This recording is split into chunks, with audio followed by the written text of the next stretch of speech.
John has been very busy the last month starting a new position in St. Pete. Last weekend, he drove 14 hours to Charleston, South Carolina to visit the city for a possible job opportunity. That'd be terrible if he would leave us. The trip turned out great because of the breakfast and dinner, which was blackened snapper and watch the sunset over the water.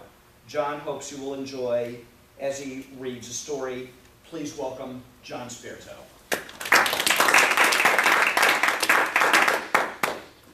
Thank you, Mr. Postmaster. So tonight I will read a story called Gift of the Magi by O. Henry. $1.87, that was all, and 60 cents of it was in pennies. Pennies saved 1 and 2 at a time by bulldozing the grocer and the vegetable man and the butcher until one's cheeks burned with the silent imputation of parsimony that such close dealing implied. 3 times Della counted it, $1.87, and the next day would be Christmas. There was clearly nothing to do but flop down on the shabby little couch and howl. So Della did it, which instigates the moral reflection that life is made up of snobs, sniffles, and smiles, with sniffles predominating. While the mistress of the home is gradually subsiding from her first stage to the second, take a look at the home. A furnished flat at $8 per week. It did not exactly beggar description, but it certainly had the word on the lookout for the mediocre squad. In the vestibule below was a letterbox into which no letter would go, an electric button for which no mortal finger could coax a ring. Also appertaining thereunto was a card bearing the name Mr. James Dillingham Young. The Dillingham had been flung to the breeze during a formal period of prosperity when its possessor was being paid $30 per week. Now when the income was shrunk to 20, though, they were seriously thinking of contracting to a modest and unassuming deed. But whenever Mr. James Dillingham Young came home and reached his flat above, he was called Jim and greatly hugged by Miss James Dillingham Young, already introduced to you as Della, which is all very good. Della finished her cry and attended her cheeks with the powdery rag. She stood by the window and looked out dully, maybe lethargic, at a gray cat walking against a gray fence in the gray backyard. Tomorrow would be Christmas Day, and she had only $1.87 which to buy Jim a present. She had been saving a penny as she could for months with this result. $20 a week doesn't go far. Expenses had been greater than she calculated. They always are. Only $1.87 to buy a present for Jim. Her Jim. Many a happy hour she had spent planning for something nice for him. Something fine and rare and sterling. Something just a bit near to be worthy of the honor of being owned by Jim. There was a pier glass between the windows of the room. Perhaps you've seen a pier glass in an $8 flat. A very thin and very agile person may, by observing his reflection in a rapid sequence of longitudinal strips, obtain a very accurately conception of his looks. Della, being slender, had mastered the art. Suddenly she whirled from the window and stood before the glass. Her eyes were shining brilliantly, but her face had lost in color within 20 seconds. Rapidly she pulled down her hair and let it fall to length. Now there were 2 possessions of James Dillingham Young's in which they both took mighty pride. One was Jim's gold watch that had been his father's and his grandfather's. The other was Della's hair.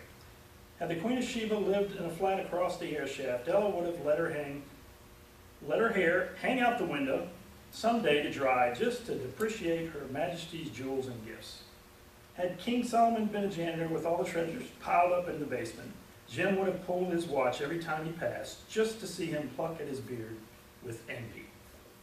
So now Della's beautiful hair fell about her, rippling and shining like a cascade of brown waters. It reached below her knee and made itself almost a garnet for her. Then she did get up nervously and quickly. Once she faltered for a minute and stood for a while a tear or 2 splashed on the worn red carpet. On went her own brown jacket and her own brown hat.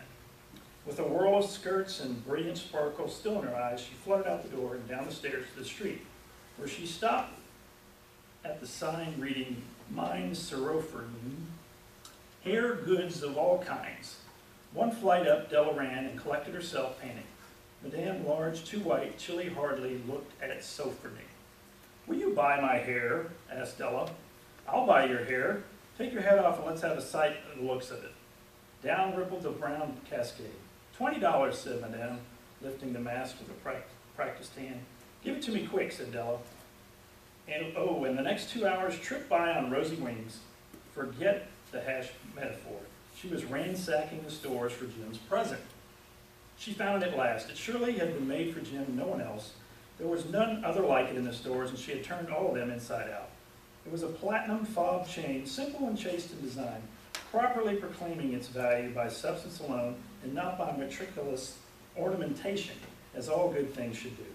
It was even worthy of the watch. As soon as she saw it, she knew it must be Jim's. It was like him, quietness with value. The description applied to both.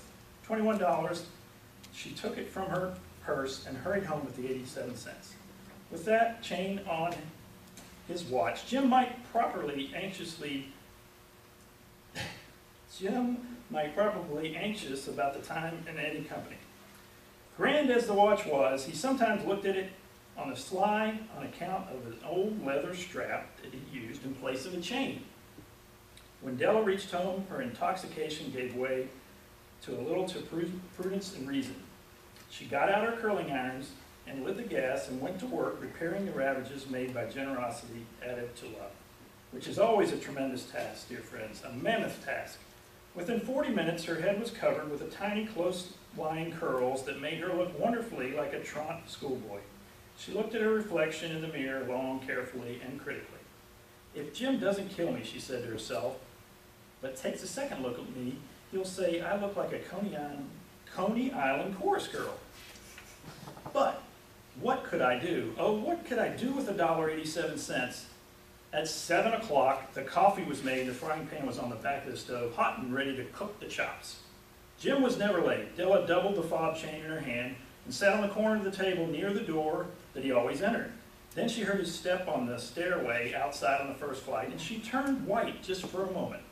She had a habit of saying a little silent prayer about the simplest everyday things, and now she whispered, "Please, God, make him think I am still pretty." The door opened and Jim stepped in and closed it. He looked thin and very serious. Poor fellow, he was only 22, and to be burdened with a family. He needed a new overcoat, and he was without gloves. Jim stepped inside the door and removed, and as immovable as a settler at the scent of a quail. His eyes were fixed upon Della, and there was an expression in them that could not be read, and it terrified her. It was not anger, nor surprise, nor disapproval, nor horror, nor any of the sentiments that she had been prepared for. He simply stared at her fixedly with that peculiar expression on his face. Della wriggled off the table and went for him. "Jim, darling," she cried, "don't look at me that way. I had my hair cut off, sold, because I hadn't lived through Christmas without giving you a present. It'll grow out again, and you won't mind, will you? I just had to do it. My hair grows awfully fast. Say Merry Christmas, Jim, and let's be happy. You don't know what a nice, beautiful, nice gift I've got for you." "You've cut off your hair?" asked Jim, laboriously, as if he had not arrived at that patent fact, even after the hardest mental labor. "Cut it off and sold it," said Della. "Don't you like me just as well anyway, without my hair?"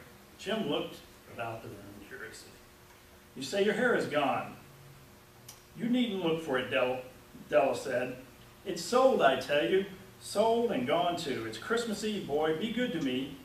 Maybe the hairs on your head were numbered." She went on with a serious sweetness, "but nobody could ever count my love for you. Shall I put the chops on, Jim?"